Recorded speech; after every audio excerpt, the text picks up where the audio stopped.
Hi friends, welcome to Jo's Kitchen. நீங்க இன்னும் நம்ம Jo's Kitchen சேனலை சப்ஸ்கிரைப் பண்ணலையா? சட்டன்னு சப்ஸ்கிரைப் பண்ணிட்டு லைக் பட்டனை தட்டி விட்டுட்டு வாங்க வீடியோக்குள்ளார போகலாம்.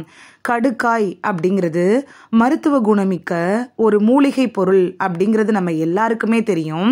அதை சாப்பிட்றதுனால நம்மளோட உடம்புக்கு ஏராளமான நன்மைகள் கிடைக்கும். இருந்தாலும் கூட இதோட பக்க விளைவுகளும் உண்டு. இந்த கடுக்காயை அதிகமாக சாப்பிட்றதுனால நமது உடலுக்கு என்னென்ன பக்க விளைவுகள் அதை ஏற்படுத்தும் அப்படின்னு தான் இந்த வீடியோவில் பார்க்க போகிறோம். ஸோ வீடியோவை ஸ்கிப் பண்ணாமல் பாருங்கள் ஃப்ரெண்ட்ஸ். கடுக்காய் அப்படிங்கிறது இளமையையும் அழகையும் நமக்கு தந்து முதுமையை தடுக்கக்கூடிய ஒரு காயக்கல்ப பொருள் அப்படின்னு கூட சொல்லலாம்.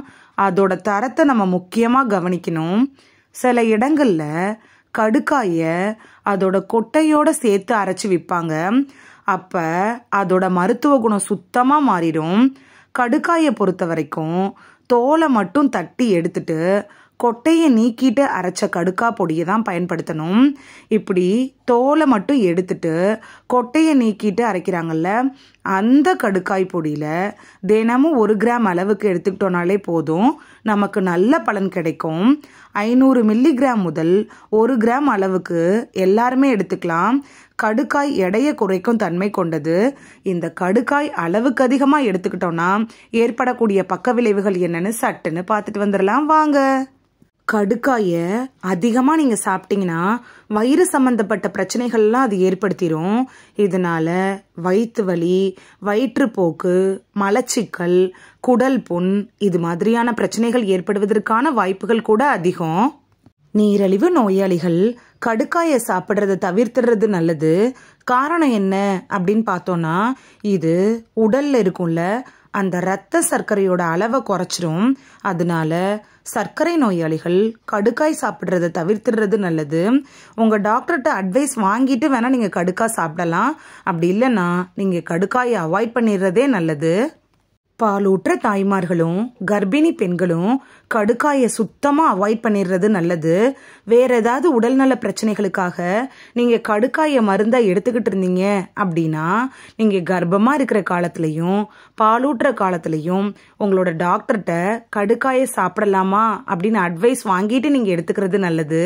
அப்படி இல்லைன்னா உங்களுக்கு எந்த ப்ராப்ளமும் இல்லை உங்களோட உடம்புல அப்படின்னு நினச்சிங்கன்னா கடுக்காயை நீங்கள் அவாய்ட் பண்ணிடலாம். ஊட்டச்சத்து குறைபாடு பிரச்சனை இருக்கிறவங்க கடுக்காயை சாப்பிட்றப்ப அவங்களுக்கு காய்ச்சல், வாந்தி, குமட்டல், நீரிழப்பு, உடல் சோர்வு இது மாதிரியான பிரச்சனைகளையும் கடுக்காய் ஏற்படுத்திடும். உங்கள் உடம்புல அரிப்பு, தோல் வறட்சி, தோல் சம்பந்தப்பட்ட பிரச்சனைகள் இருந்துச்சுன்னா கடுக்காயை நீங்கள் அவாய்ட் பண்ணிடுறது நல்லது. ஏதாவது உடல்நல பிரச்சனைக்காக நீங்கள் கடுக்காயை மருந்தாக சாப்பிட்டுட்டு இருக்கப்ப உங்களுக்கு பக்க விளைவு எதுவும் ஏற்பட்டுச்சுன்னா அந்த கடுக்காயை அப்படியே நீங்கள் சாப்பிட்றத நிறுத்திடுறது நல்லது.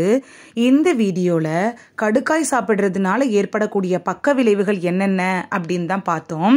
கடுக்காய் சாப்பிட்றதுனால ஏற்படக்கூடிய நன்மைகள் என்ன அப்படின்னு தெரிஞ்ச நம்மள பலருக்கு கடுக்காய் யாரெல்லாம் சாப்பிடக்கூடாது, கடுக்காய் நிறையா சாப்பிட்றதுனால என்னென்ன பிரச்சனைகள் வரும் அப்படிங்கிறதுக்கானது தெரியறதுக்கான வாய்ப்புகள் கம்மி தான். இந்த வீடியோ உங்களுக்கு ரொம்ப யூஸ்ஃபுல்லாக இருந்திருக்கும் அப்படின்னு நம்புறேன். இந்த வீடியோ உங்களுக்கு பிடிச்சிருந்துச்சுன்னா லைக் பட்டனை தட்டி விடுங்க. சப்ஸ்கிரைப் பண்ற ஃப்ரெண்ட்ஸும் மறக்காம லைக் பட்டனை தட்டி விடுங்க. இந்த வீடியோ உங்க ஃப்ரெண்ட்ஸுக்கு பயன்படணும் அப்படின்னு நினைச்சீங்கன்னா ஷேர் பண்ணி விடுங்க. நிறைய பேர் சப்ஸ்கிரைப் பண்ணாம பாக்குறீங்க ஃப்ரெண்ட்ஸ். நீங்களும் சப்ஸ்கிரைப் பண்ணிட்டு பார்த்தா நமக்கு பவர் கிடைக்கும். நீங்க சப்ஸ்கிரைப் பண்ணிட்டு பாக்குறது இது மாதிரியான வீடியோக்கள் தொடர்ந்து போடுறதுக்கு எங்களை மோட்டிவேட் செய்யற விதமா அமையும் ஃப்ரெண்ட்ஸ்.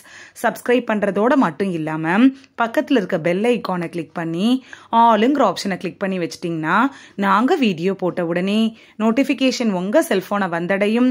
நாளைக்கு வேறொரு ஆரோக்கியமான பதிவுல சந்திக்கலாம். Thank you, by.